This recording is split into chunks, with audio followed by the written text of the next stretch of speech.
Good evening students. आज हम start करने वाले हैं रेजिस्टेंस के बारे में, है ना। रेजिस्टेंस हमने पढ़ लिया था ओम्स लॉ में, V=IR था, तो R जो है वो हमारा रेजिस्टेंस कहलाता है। किसी भी चीज़ का, फ़ैन का हो सकता है, बल्ब का हो सकता है, वायर जो हम यूज़ करते हैं उसका भी अपना एक रेजिस्टेंस होता है ना। जितना कम रेजिस्टेंस होता है कंडक्टर का, उतनी ही तेज़ी से करंट जो है वो उसमें पास हो जाता है। और एक रेजिस्टेट भी दिखाया था। रेजिस्टेट क्या चीज़ होती है? रेजिस्टेट रेजिस्टेंस होता है जिसे हम कम या ज़्यादा कर सकते हैं। रेजिस्टेट हमारा यूज़ होता है फ़ैन में। फ़ैन का जो वो होता है ना, रोटेट करने वाला, हल्का तेज़ करने वाला, तो उसमें क्या करते हैं, जब हमें फ़ैन ज़्यादा तेज़ चाहिए होता है तब उसे जो है हाई नंबर पे कर देते हैं। मतलब उसका मतलब ये होता है हमने उसका रेजिस्टेंस जो है वो कम कर दिया। जब रेजिस्टेंस कम कर दिया, करंट जो है वो ज़्यादा फ्लो होने लगा और वो फ़ैन जो है वो ज़्यादा तेज़ रोटेट होने लगता है। जब हम फ़ैन को लो करना होता है, मान लीजिए 2 नंबर पे करना है हमें, मतलब स्लो करना है, ठीक। तो स्लो करने का मतलब ये होता है आपने उसका रेजिस्टेंस जो है वो बढ़ा दिया। रेजिस्टेंस जब आपने बढ़ा दिया तो करंट जो है वो कम फ्लो होने लगेगा और स्पीड अपने आप ही कम हो जाएगी, ठीक। अब ये रेजिस्टेंस किन किन बातों पे डिपेंड करता है उसकी बात अपन यहाँ पे कर रहे हैं। रेजिस्टेंस किन किन बातों पे डिपेंड करता है। पहली बात, कोई भी मटेरियल का जो रेजिस्टेंस होता है वो उसकी लेंथ के डायरेक्टली प्रोपोर्शनल होता है। जितना लंबा वायर होगा या फिर कंडक्टर होगा उतना ही ज़्यादा जो है वो उसका रेजिस्टेंस होगा, ये डायरेक्टली प्रोपोर्शनल होगा। दूसरी चीज़, एरिया के जो है वो इन्वर्सली प्रोपोर्शनल होता है। एरिया मतलब हो गया, जैसे कि ये वायर है, मान लो ये पेन जो है वो मेरा वायर है, तो ये वाला जो एरिया होता है, ये इधर साइड वाला, ये एरिया कहलाता है, ठीक है। लेटरल सरफेस एरिया, हम कर्व सरफेस एरिया नहीं लेंगे, ये वाला एरिया लेंगे जो πr² होता है, ठीक। तो ये एरिया जिसका ज़्यादा होगा, रेजिस्टेंस उसका कम होगा। एरिया जिसका कम होगा, रेजिस्टेंस उसका ज़्यादा होगा, ठीक ठीक है। इसके बाद बात करते हैं, अब हम इन दोनों को कंबाइन कर देते हैं। कंबाइन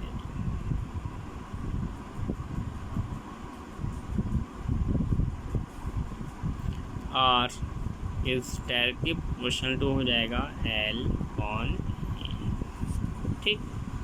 ये आ गया हमारा लेंथ और एरिया पे डिपेंड करता है। अब इसके बाद डायरेक्टली प्रोपोर्शनल का साइन हटाएंगे तो एक कांस्टेंट आ जाएगा जिसे हम बोलेंगे रो। क्या है ये? रो है। थोड़ा सा पी की तरह ही बनता है ये, रो L/A, ये हो गया, ठीक। अब ये रो जो है ये क्या चीज़ है, ये कौन सी वाला है? रो को बोलते हैं हम रेजिस्टिविटी।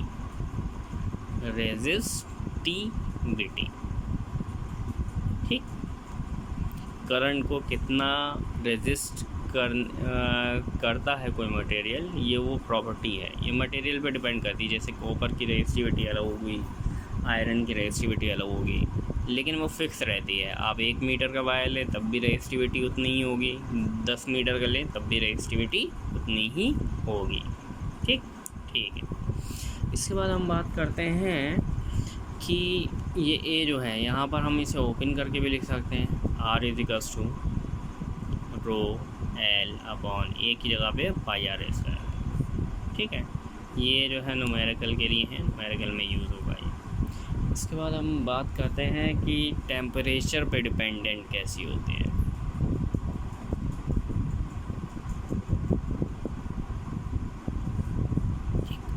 तो अलग अलग मटेरियल होते हैं, उनकी रेजिस्टिविटी अलग अलग होती है। कोई मटेरियल ऐसा होता है जो बहुत जल्दी जो है वो मेल्ट हो जाता है ना। थोड़ा सा भी हाई करंट आया और वो मेल्ट हो गया, तो ऐसे हम यूज़ करते हैं। ऐसे मटेरियल के जो वायर होता है उसे हम यूज़ करते हैं किसमें, जो हमारे वो होते हैं ना, कनेक्टर जो होते हैं, सर्किट कनेक्टर जिसे हम कटआउट भी बोलते हैं, उसमें जो पतला सा वायर लगा हुआ होता है, जो कभी कभी फ्यूज़ उड़ जाता है बोलते हैं ना, है ना। तो उसमें हम कनेक्ट करते हैं, उसमें हम ऐसा वायर लगाते हैं जिसकी रेजिस्टिविटी कम हो। इसका मतलब ये होगा थोड़ी सी भी करंट ज़्यादा होगी तो वो मेल्ट हो जाएगा और आपके सारे के सारे जो हैं,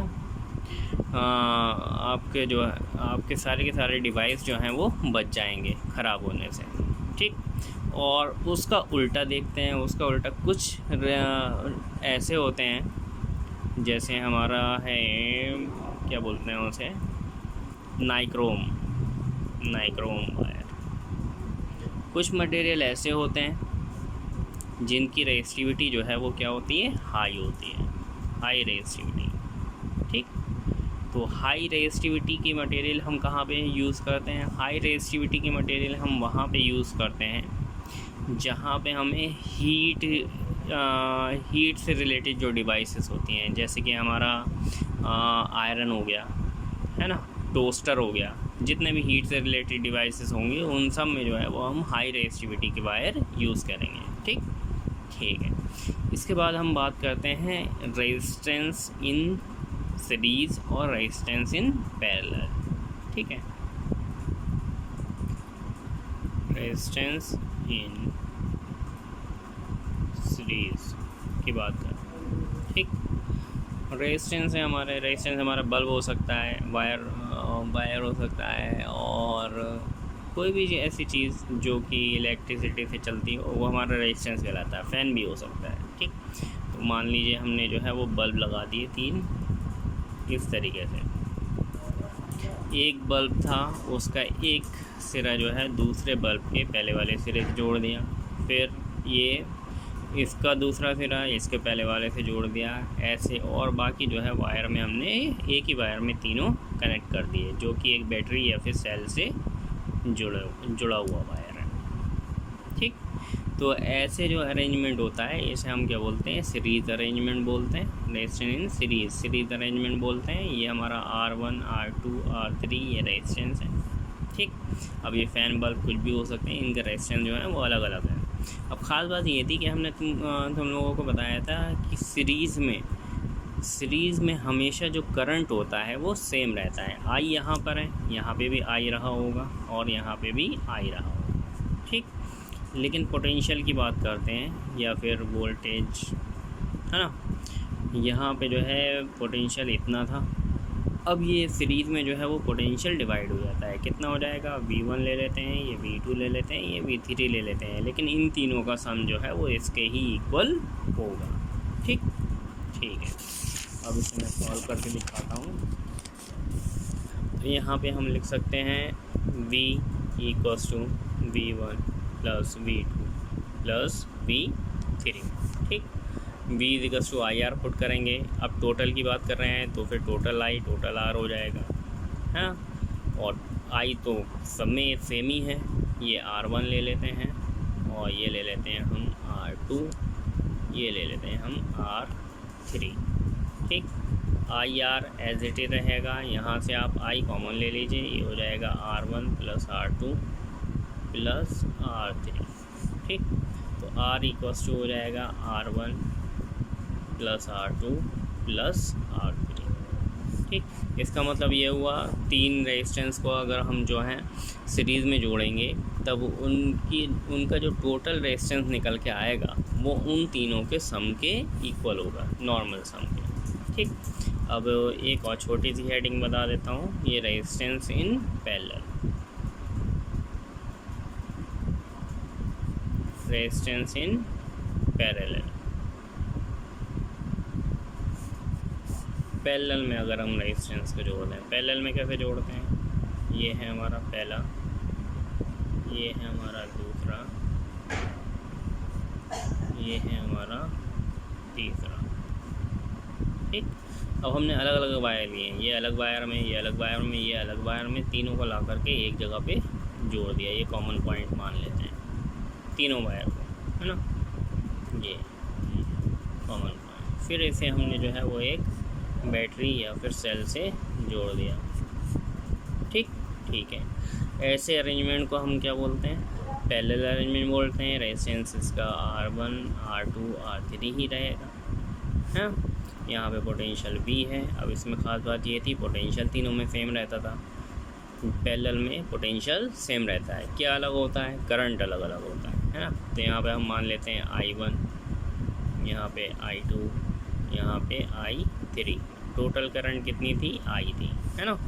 तो यहाँ पे हम करंट वाला फॉर्मूला लगाएंगे। करंट वाला फॉर्मूला लगाएंगे तो ये हो जाएगा I = I1 + I2 + I3। ठीक, फॉर्मूला लगाएंगे। I = क्या होता है? V/R होता है। ये हो जाएगा V/R1 + V/R2 + V/R3। 3। यहाँ पे V1 V2 V3 क्यों नहीं किया? क्योंकि पोटेंशियल जो है वो तीनों रेजिस्टेंस में सेम रहेगा। पैरेलल में पोटेंशियल हमेशा सेम रहता है, ठीक। V/R एज इट इज़, ये V कॉमन ले लीजिए, 1/R1 plus 1/R2 plus 1/R3 हो जाएगा।